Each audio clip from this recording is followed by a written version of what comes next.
Hey, what's up guys? I'm Brad Fick with Car and Driver. I'm with my good friend and intern, Mahir.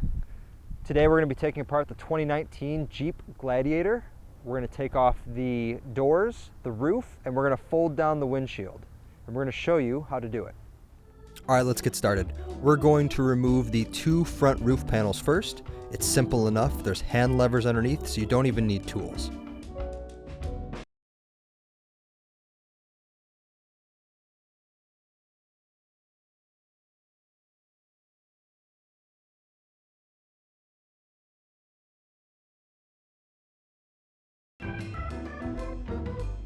Speaking of toolkits, Jeep includes one in the center armrest between the driver and front passenger seat. This also includes a color photo pamphlet that helps guide you along the process.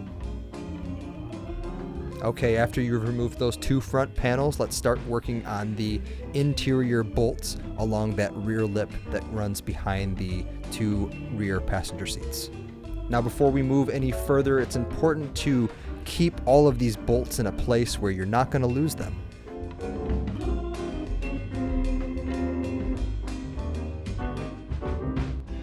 Now let's fold down the rear passenger seats, and you're going to see a long strip of fabric.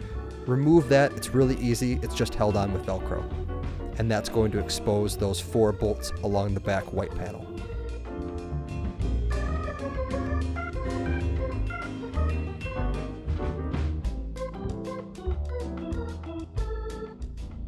It's going to take a little while to remove all these with the included Jeep toolkit, but to keep it sort of real world friendly, we decided to only use the toolkit that comes with the Jeep. Alright, now once you've removed all those bolts along the interior lip, there should be 6 of them in total. We're going to move up to the top of the roof where you'll find 2 more bolts directly in front of the rear roof panel. Okay, now once you have all 4 of these bolts removed, there is a cover hiding the wiring harness along the driver's side on the rear windscreen. Simply pop it off. Make sure you hit that red safety switch by pulling it out and back towards you, and then pinch the plastic portion and pull out. This rear roof panel is pretty heavy. This is where it's important to have a friend with you and sort of help out with this. So lifting from each side, you can walk it backwards and remove the panel. Okay, so let's switch from that shorter and fatter star bit to the socket wrench, also included in the Jeep toolkit. Before we fold down the windscreen, we're gonna have to remove the windshield wipers. Now to do that, there's a plastic cap covering the nuts, so we're going to pop those off and use the socket wrench after that. Now, once you've removed the nut, we found that the windshield wipers were a little tough to remove, so we consulted the owner's manual found in the glove box. Now it turns out it is supposed to be a little tough, so you're going to have to give it a little bit of effort to remove those windshield wipers. You're going to want to grab it at the base and give it a little bit of force and some leverage if you can. Now let's remove the socket wrench and put on this long skinny star bit. Now you're going to want to fold down those sun visors, and you'll see that there are 4 bolts that run along the top portion here.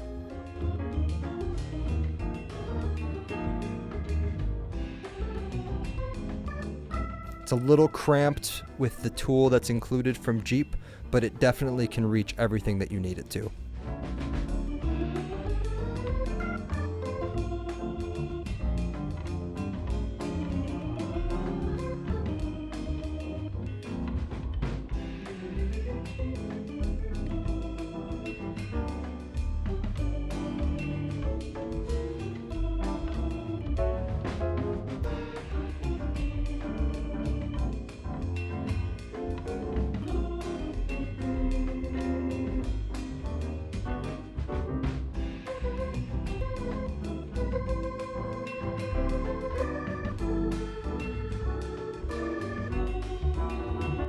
All right, so now carefully fold down the windshield onto the hood of the Jeep.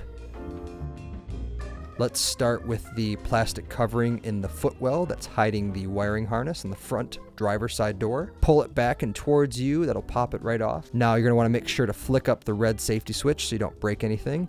And that white handle there is pretty hard to swing up, so just use your key to your Jeep and apply a little bit of leverage, it'll pop right up. pull down on the wiring harness and pinch, and it will come loose. Now, once you remove the fabric covering here from that hook, you're going to want to be really careful. Those doors will swing all the way forward and smash right into your fender. Now let's use that long skinny star bit and we're going to remove the door hinge. So we found that the bolt that holds the door hinge in place does not fit in the foam insert here that's holding all of the other bolts. So I would recommend either keeping it in a cup holder or putting it back in place after you remove the hinge. All right, let's switch back to that shorter, fatter star bit. And we're going to begin removing the bolts holding the doors in place.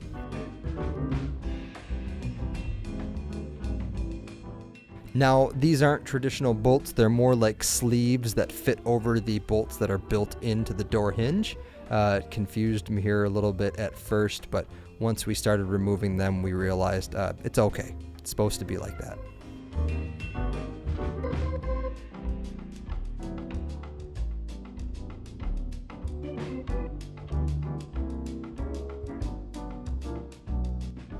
All right, so once you removed both of those bolt sleeves, lift up and remove away from the vehicle.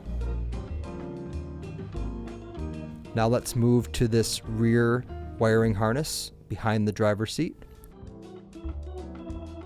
To take this off, you're just going to pop it out and away from the panel. This wiring harness is much easier to disconnect. You're just going to pinch and pull down. Okay, again, now while you're removing this fabric from the hook, make sure that the door doesn't swing all the way forward.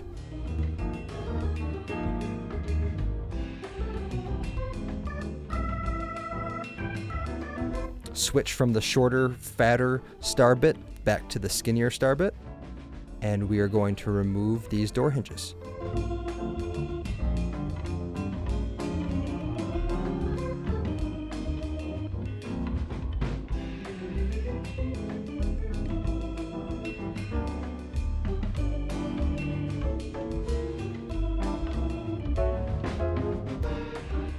All right, now we're going to switch back to the shorter, fatter star bit, and we're going to remove those bolt sleeves from the rear passenger door.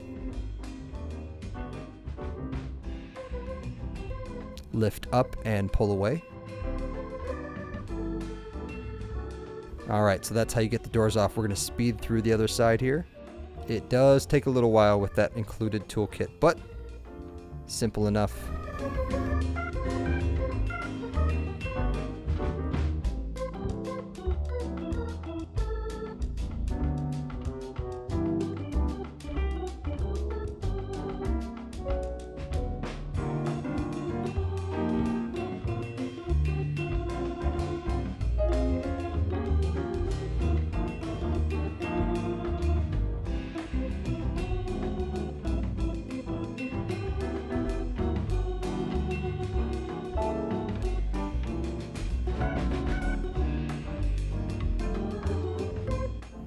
So as you can see, my friend Mahir is excellent at taking apart the Jeep Gladiator. It took us a little while and we ran into some snags along the way, but all in all, I think that it's definitely a two-person job. Removing the front two T-tops is definitely easy enough on your own, but getting to that back portion, you're gonna want somebody to help you remove that so you don't scratch up your nice paint job. Some of the more difficult areas that we found to be problematic, I'll take that back, that Mahir found to be problematic, we're removing the wiring harness from the front doors. So when you want to remove those front doors, there's a white piece of plastic that requires a little bit of leverage to pop up. So Mahir was smart enough to use the Jeep key to get underneath and just apply a little bit of leverage and pop those off. And you want to make sure that you flick up that red switch too, so that you're not going to break anything in the process. When you're ready to take off the doors, once you've removed that wire bundle, you want to make sure that you've got a good grasp on that door. Wind or any sort of bumping that is going to just fling it right into the side of the Jeep. What's been really helpful throughout this process is that Jeep includes a small toolkit with all the necessary bits to remove all the parts that you want to get your Jeep looking like this. They also include a small foam piece that fits under the rear passenger seat so that you have a place to store all of your bolts. So although Jeep includes a small pamphlet inside the toolkit to help you remove all the necessary parts, it does require a little bit more deep diving into the owner's manual to get to the necessary specifics of how to do so. So like I said, it's simple enough taking all the pieces off the Jeep Gladiator. Just make sure you have a couple things: a friend, some patience, and consult that owner's manual as much as possible. Thanks for watching.